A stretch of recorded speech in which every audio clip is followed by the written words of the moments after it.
Hello everyone, thank you for joining me today. We are promoting the Crane Street t-shirt with So Confident this month, and I forgot to bring one to show you, but just know that it's really cool and you're going to love it. So check that out. You can still sign up for the monthly class, or of course you can still sign up for the yearly class, and you get everything back through January, the start of this series. So, having some announcements. As some of you may remember, I've sort of taken up a painting class, or painting as a hobby for the last couple of years, and so I'm just all over it, watching online classes of all sorts. But I thought I'd tell you about an experience that's pretty fun that started yesterday, actually, and it's a 2-week series of classes, 2 a day, 15 or 16 different artists, and it's called Sketchbook Revival. And the whole experience is free. And that's a pretty cool thing about it, actually. But all the teachers are really good.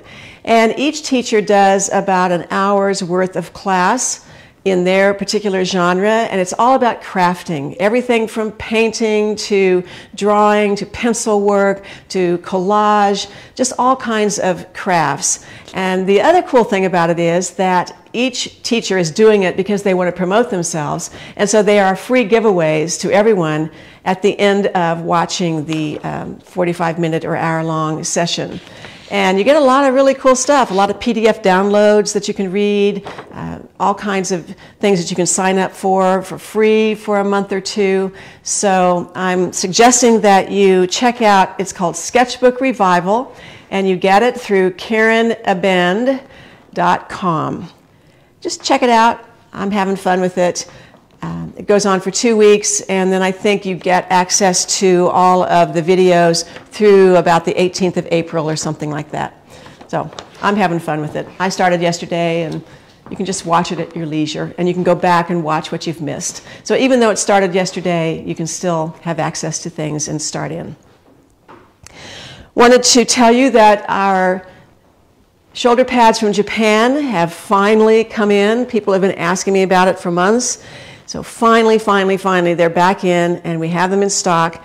And these are the little shoulder pads that we use. They're the same kinds of shoulder pads that Giorgio Armani uses in those now $5,000 jackets, but they're just a little something and just right, and they're very soft. They're not a hard edge. You can use them like this in a lined piece, or you can cover them with something like China silk or Bemberg rayon and sew them into your garments. The other thing that we have that's new, I've not been satisfied with the scissors that I have for a long time, and I've been looking for a new brand of scissor to tell you about. And I should be using the word shears, actually, because shears are shaped like this because they're flat, and scissors are not shaped like this. So shears. And I finally got a pair. I received an email from someone, I think it was this company actually, LDH is the company, and I ordered a pair. And I am kind of blown away by how smooth of a cut this is and how precise it is. So we ordered a lot of them. We are now carrying them on our website. They are by LDH, and the fun thing about it in terms of a company is they are designed in Canada by a family that also owns a factory in China. And so it's a family-owned business. They consider themselves and proud to be a company of immigrants, of females, and what was the other one? Oh yeah, family-owned. So they were very easy to work with, just charming people to work with. They are carbon steel, and they have a rubber coating on the handle, so they're very comfortable to use. I think you'd like them. And they're not as expensive as some of the other shears that are on the market, so I was pretty happy about that as well. So I encourage you to give them a try if you're not happy with the shears that you're using or just looking for a new pair. I just can't have too many shears or scissors. It seems like I have to own them all and check them out for various situations, but I'm excited about these. So today I'm talking about the high five jacket pattern, and this all came to light for me when I was at Mulberry Silks in Carborough, North Carolina. Was it last week or maybe the week before? I can't remember. I've lost track. I think it was the week before. And Nancy Quaintance, who's a student and a friend and a fabulous creative sewer, always comes to the classes. I'm not sure why she takes the classes. She could be teaching the classes, but she comes to the classes and brings clothing and is dressed to the nines, and I'm always intrigued with what she has on.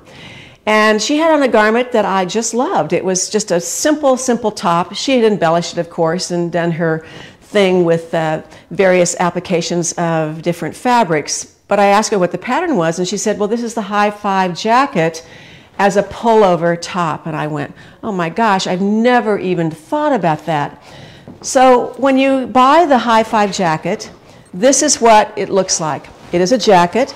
It's open in the front, and it has a single button closure at the top. And it has this simple little slight boat neck V-shaped neckline. All the hems are turned and stitched, and so they're fairly wide. And it is really a very simple kimono-style jacket because the body of the jacket is fairly square or rectangular, and the sleeves are rectangle as well. So you only have 3 pattern pieces, a front and a back that's cut on the fold, and it doesn't take very much time to make at all. So I'm going to show you just a couple of other high fives that we have had here.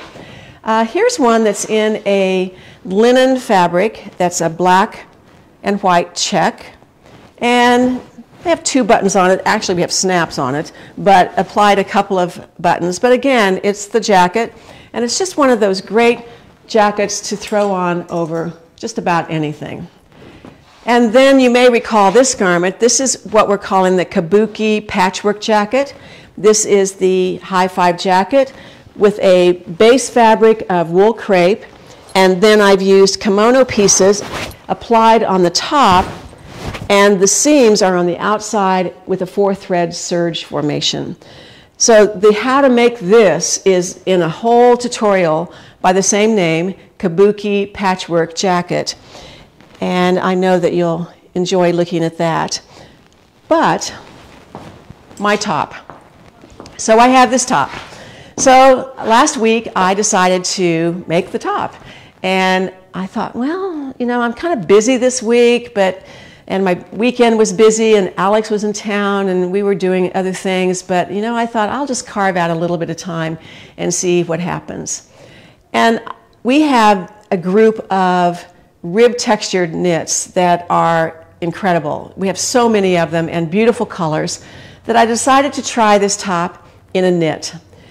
And after about an hour and a half of sewing, maybe 20 minutes of doing the pattern and cutting out, I had this top in a couple of hours. And I put it on today for the first time. You know, you always hope it looks okay. And put it over a longer tank and some Helix slim pants, and dug out a necklace that I've had for a long time, and I feel pretty darn put together. So here's some information about how you can do this pattern. So this is the front piece, and normally there is a wide hem allowance, but there is a center front line, and that center front line is identified by the fact that there's a buttonhole. That is generally how you determine the center front of a garment, where the buttonholes are placed. Now, some of our patterns aren't always like that, so that's not a hard and fast rule, but for the most part, that is an indicator of a center front. So this black line indicates where the button would have been placed and the center front, and I just simply added 5/8 of an inch so that I could sew a seam. I wanted to color block this, so I wanted a center front seam. Now, of course, that could also be cut on the fold, as was Nancy's, and the whole front could be one continuous piece. But because I wanted to play with color a little bit, I decided to put a seam down the front. I did not put a seam down the back, so that's all one color. But you can see that I just turned this back on the center front line so that I could duplicate the profile of that seam allowance, so that when this hem is turned down, then I have fabric there that falls in line with the profile of the hem. So it's as simple as that in terms of pattern work. I didn't lengthen it. I kept the side vent. The front is actually shorter than the back. I kept that. So nothing else has changed about the pattern. So I used rib knit. And when I say rib knit here, I'm using this in a little different context than the traditional rib knit that might be used for cuffs and collars. The kind of rib knit that's very, very stretchy and sometimes pretty thick. This is a bamboo knit that I've used that happens to have a rib texture. It's super drapey, a lot of stretch, but a lot of recovery. So, and I have something in my eye, so here it is. I'm sorry, my eye is twitching. Okay, mind over matter here. Rib knit. So I decided to treat it in a really simple way. I didn't get my serger out. I didn't have to thread it. I used polyester thread, sewed my seams, and pressed them open. Now, I haven't done that in a long time, but that's a good seam finish to use, just simple, non-finished and pressed open to work with the side vents and also as it goes into the sleeve. So then when I did the hems, I didn't finish the edges of the hems. All I did was use my fusee web and press the hems in place. And then there are 4 miters on the hems of this garment. And for those of you who follow us, you know that we are all about miters. We have this little Mastering Miters book that has 7 different miters in it. And this particular miter is what I call an asymmetric miter because the hems are slightly different in width that come together at the bottom corners. The hem allowance for the side vents is 1.25 inches, and the hem allowance for the bottom is 1.75 inches. So there's a 1/4 inch difference. So how do you do that? You know, we cut those corners across. We don't, at a right angle. We do not cut them across. And so how do you know how to do the miter? So using my template, which is cut out of tag board or a manila file folder, one of them at 1 3/4 inches wide, one of them 1 1.25. I think now I'm off. I think it's 1.5 and 1 3/4. At any rate, they're a 1/4 inch difference. So I have 2 templates, 1 each for each width. And I've pressed my hem allowances in place. You can see that I pressed what would be a vent hem allowance in place first, and then the bottom hem allowance is pressed over that, so all of that is stacked on top of one another in the corner. Then I take 2 pins. One is perpendicular to the hem allowance and in the hem allowance only, right at that joint. And then I put another pin perpendicular to the hem allowance only, just in the hem allowance, again, right at that joint. So I'm creating this, whoops, that one came out. That's not good. And what a weird angle for me to work on here. There we go. Sort of, kind of. So 2 pins that form a cross or an X. And then to determine, and that pin came out. Don't you love it when things don't go right? I just love it. Yeah. All right. So this is the wrong side of the fabric, so now I'm going to take it and bring the fabric right sides together, matching up where those pins go into the fabric. Nothing else is going to line up. You're going to have something interesting going on there, but you have a diagonal fold, and you have a crease line that has been prepared by that template, and it dies at that diagonal fold. So you have 2 points to connect. You have a point from where the pin is inserted at the very edge, and you have a point where that crease dies at the diagonal fold.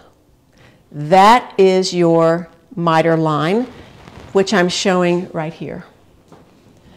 So I have sewn that. First I marked it with a marker, and then I sewed it with a straight stitch, starting here at the outer edge and ending at this bottom fold. So I'm going to use my new scissors to trim that.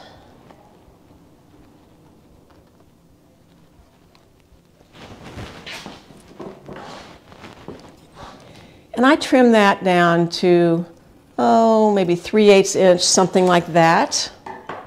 I do not trim any more out of the corner. Then I would take this to the ironing board and press this seam open over a point presser or a tailor board, some kind of a wooden rail where I can really get in there and press it open.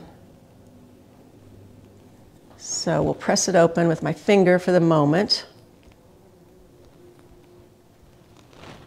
And then I'm going to turn that. And then I take my wooden point turner and I just give that a little bit of pressure, and you have a perfect miter that is slightly not at a 45 because of the differences of the widths of the hem allowances.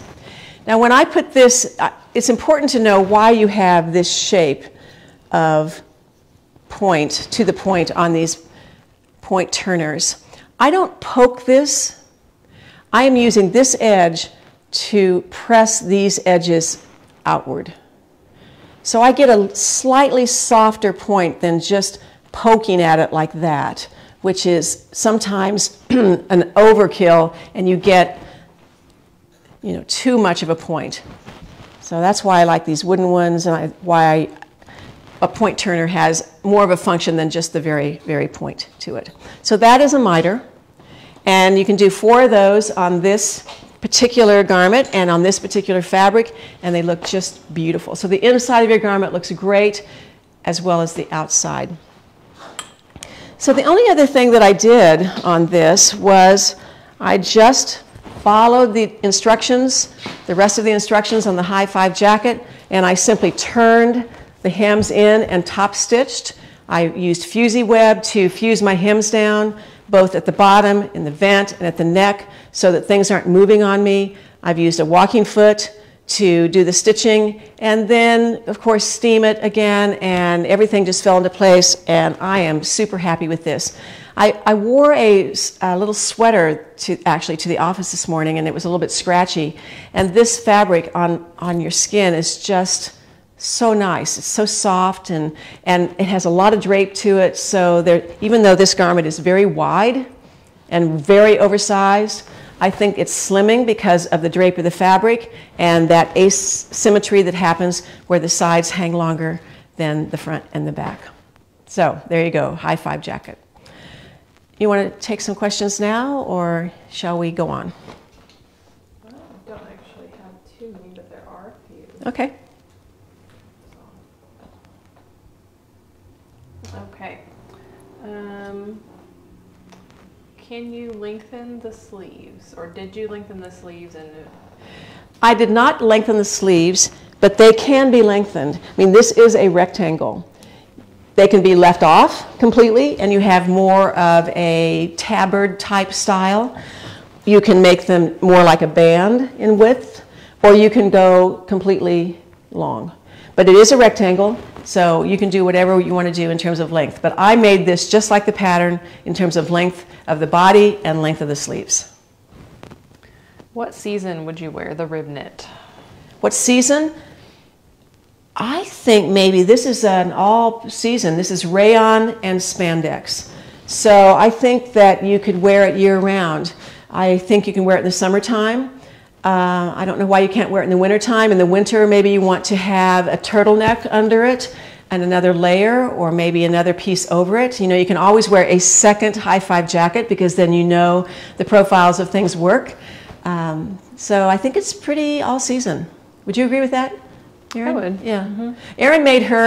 Erin made a skirt and a Eureka top and wore it last summer. Mm-hmm. Here it is, still kind of winter here, and I have a second layer on in terms of a cami tank, but I think it's all purpose. Could you use this fabric for a crane street? Well, this would make a great crane street, and in fact, we use the same fabric in the middle section of the back of the crane street. But you could make the entire crane street out of this fabric, absolutely. Can you tell us about your necklace? This is a necklace that I bought in Rome a long time ago. You know, I've been doing these workshops at Chateau Dumas in France for years, maybe, I don't know, I've sort of lost track, maybe 8 or 9 years. And one time, Nancy Schreiber and I flew to Rome afterwards, and we had a couple of days to roam around. And I dropped by a little handcraft store, and the gal was doing handmade jewelry, and I bought this little piece of costume jewelry. It's the first time I've ever worn it, believe it or not, after all these years. How much fabric would you need to color block it like you've done? You need this length, which is of one color, which is, as I recall, 29 inches. So, of course, I bought a yard of one color and a yard of the other.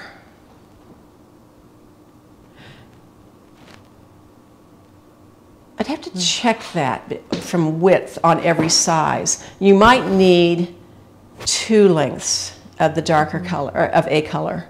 It's only 49 wide, so it's possible that It's only 49 wide, okay. Right. Mm-hmm. Yeah, you would need 2 lengths, yes. But you can get the sleeves on the width, the extra width.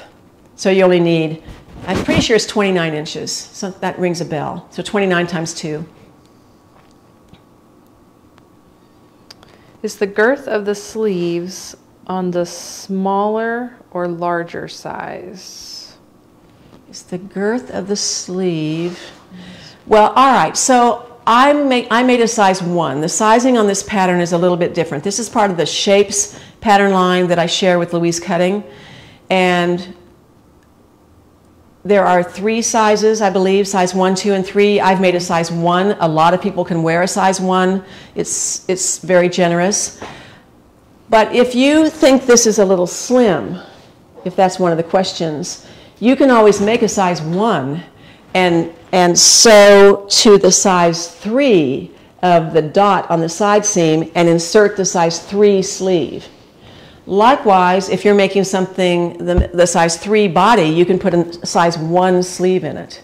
So there are 3 dots on the side seam, and you choose the size 1, 2, or 3 to sew the seam up to and insert the sleeve. So this sleeve is inserted after you've sewn the side seam to the dot, and you've created the sleeve in the round, and I hemmed it before I put it in, and then it's a simple matter of sewing from dot to dot, not sewing over a seam allowance under the arm. Do you know approximately what the measurement would be under the arm right there? I would say at least 12 to 14 inches circumference. Okay. Is the red on the red jacket on the dress form, is that the same red that's on the wall? No, it's slightly different. This red right here is a very blue red. It's reading an orange red on the camera.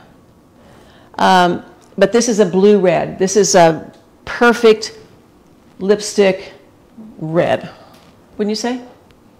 What do we call that color? I was thinking it was more of a magenta. Cherry red. We call it raspberry. Raspberry, okay. Yeah. Oh, they want a close-up of your necklace. Oh, okay. It is pretty cool. I took a new appreciation of it this morning as I put it on. It came in this really cool packaging that looked like a little tire, little, I don't know, it's like a donut, and it was in there. I think I was most intrigued with the packaging, and the necklace was kind of a no. Oh, I'll buy that necklace because I want that box. That sounds like you. Yeah. Okay. The tank that you're wearing, Linda, is it a sewing workshop pattern? Yes, this is the Mix-It tank.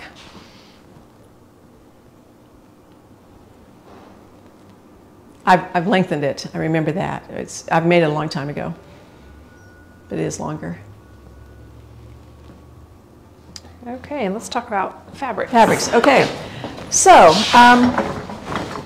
this is a little bit of an outlier since we're talking about the rib textured knits, but because of this jacket, I thought, oh, you know, we have a fabric that would just reminds me of it. It's a little bit different, but this is a very special 100% linen from Merchant and Mills in England, and I just love this fabric. It has it's a washed, pre-washed fabric, so it has a certain rumple texture to it, but it's a great little simple window pane plaid, and it would make a fantastic high-five jacket, jacket or top. If you're making a top out of a woven, if you're closing this up, you're going to want to check the opening of the neckline, because I did have to, you know, give this a little bit of a stretch to get it over my head. So you might want to open this up just a little bit more if you're making a top out of a woven. But with the knit, it's no problem. All right, so we have a lot of colors of this rib knit. And we have just a little bit of the yellow left. We have quite a bit more of the other colors.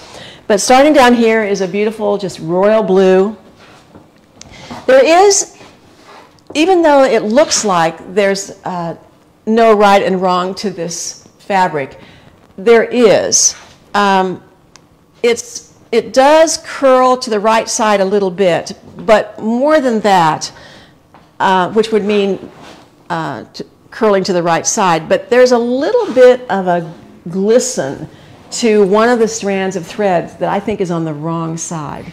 So if you're working with this fabric, you want to look for the one that's a little more matte, but texture-wise, they're totally the same, and if you got them mixed up, it wouldn't be a crime. So anyway, this is royal blue. This one is deep teal. This one we call copper, burnt orange, dark cordovan burnt orange kind of color. We're calling salmon.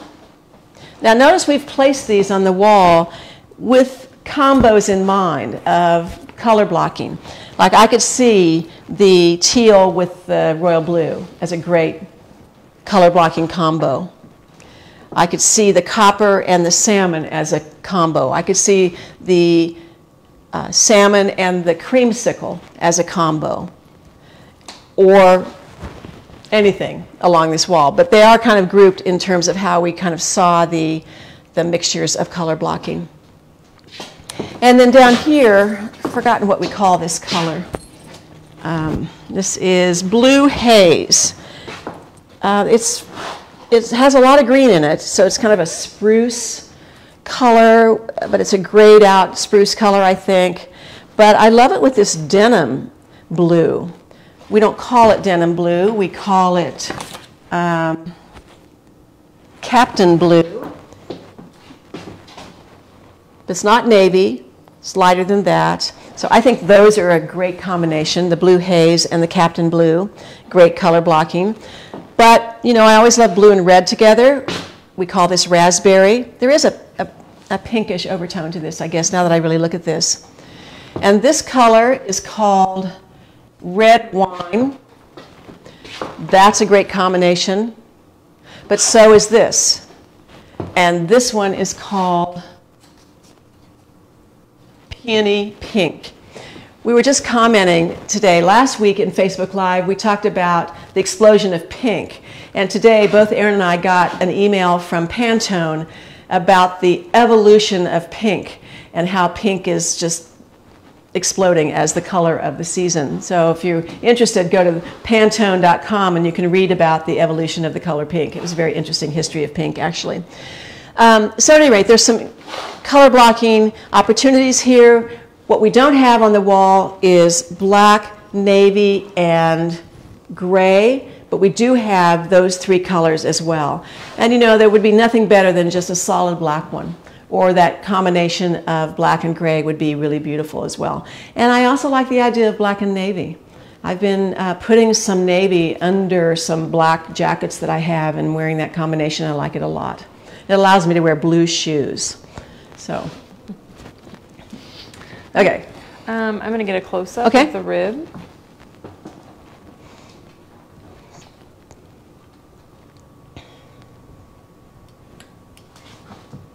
Oh, that changed the color a lot. Did it? What's happening with the color is that we shoot our videos and Facebook Live with an iPhone. And thank you to Apple. They are, the new operating system color corrects based on what colors are next to.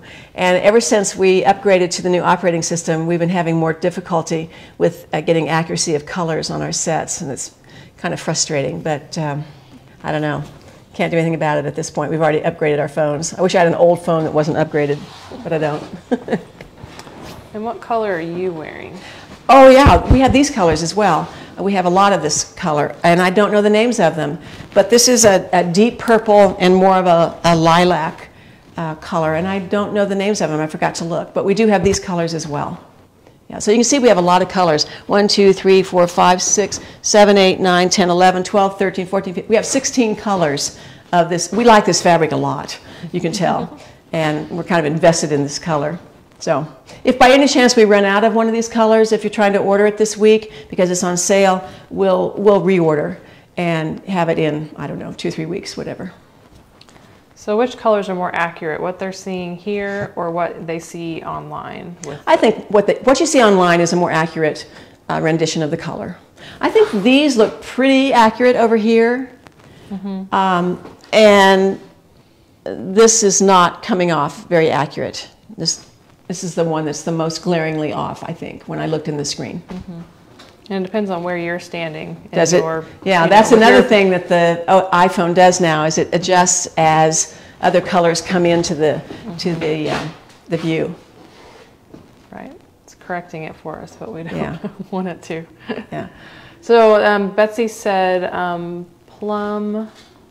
What did she say? You were wearing plum and dark plum. Okay. Oh, okay.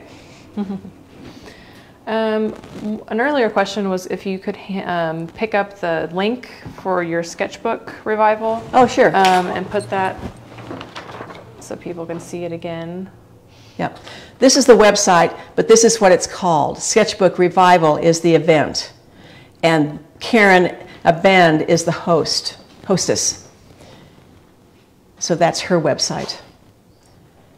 I found out about this because I love to take classes from Sherry Blockhoff, a Canadian artist, and she's one of the artists this 2 weeks.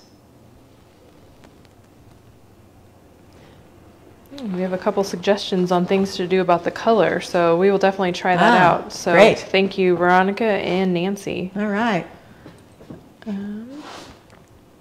We've been able to adapt to this through our videos for So Confident because we have a new app that takes care of it, but haven't figured it out on Facebook Live yet. But any suggestions would be great. Is there a tutorial available for making the shirt that you're wearing? No.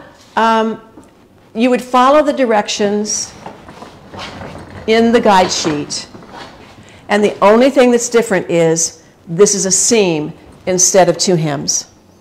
That's it. Everything else is followed. And can you say again what you used for the fabric requirements? Wasn't it 1 yard and 1 yard and 2 yards. What's 29 times 2? 58 inches. That's not quite 2 yards. I don't know, but that's more than 1.5 yards, correct? You want me to do 36. What's 36 and 18? 36, 46, 50. You might be able to get it out of 1.5 yards, but 2 yards for sure of one color.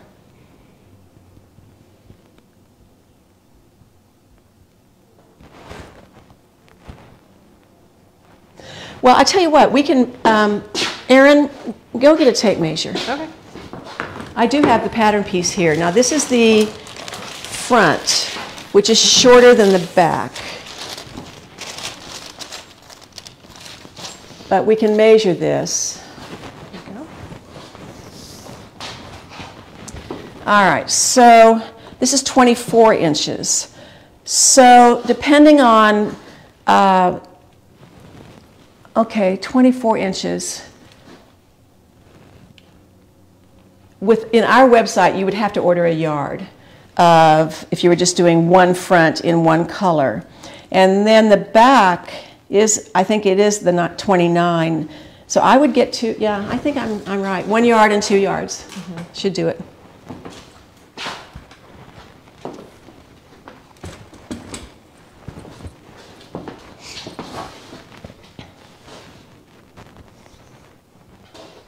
Okay, I'm not seeing any other questions. All right. Well, great. Well, if you want to have a cute new top in 2 hours or less, this is your project. I hope you have fun with it. We have some things on sale today, obviously. The High Five jacket is the pattern that's on sale today, and that is a printed pattern, correct? And download. Am I right about that?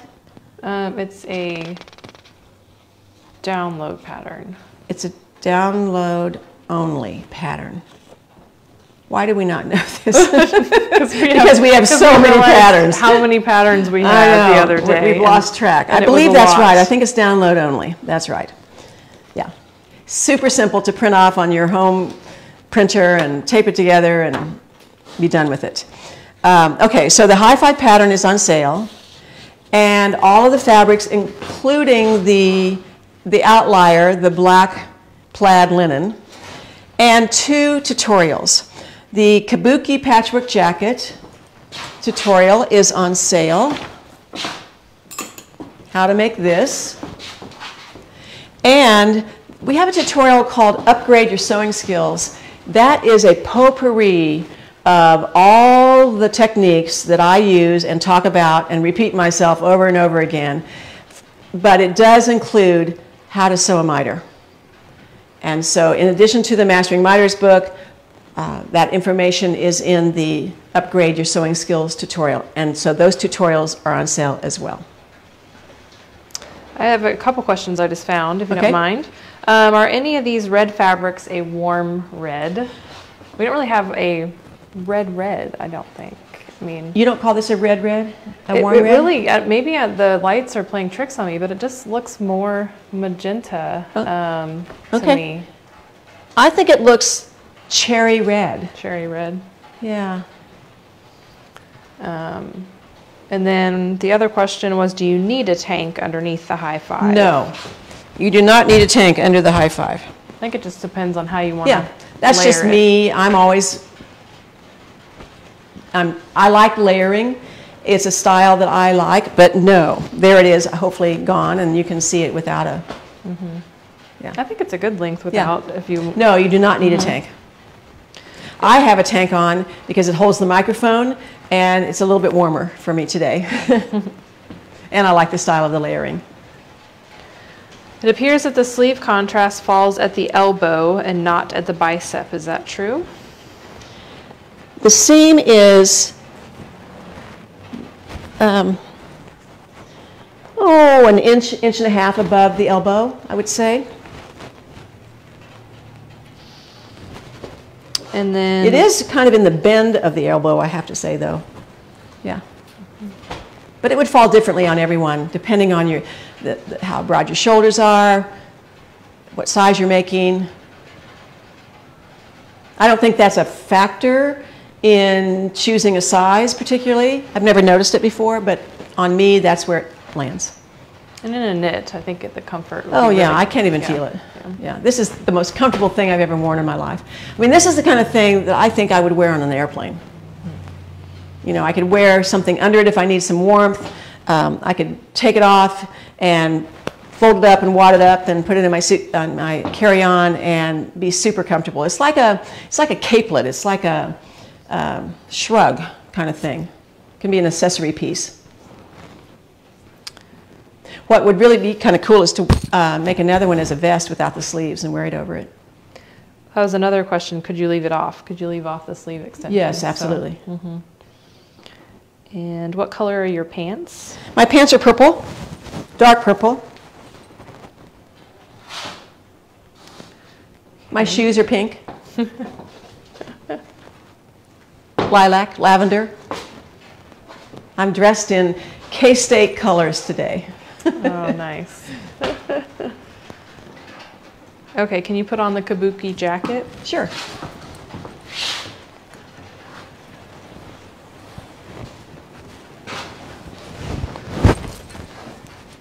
This was lengthened, I think.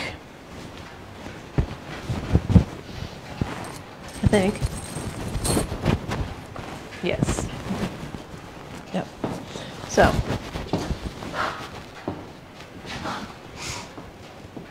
Get the necklace out. It's nice that you can wear it over another high five. Yes. Yeah, this, wow, what a nice combination. This is one of my favorite jackets, actually, of all time. I don't remember where I got the idea for this, but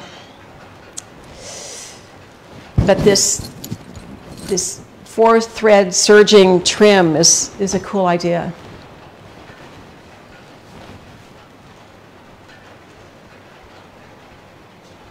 Okay. Okay. Thank you so much. Have fun with your Sketchbook Revival for the next 2 weeks, and we have something in store for next Tuesday, so we'll see you then. Thanks so much.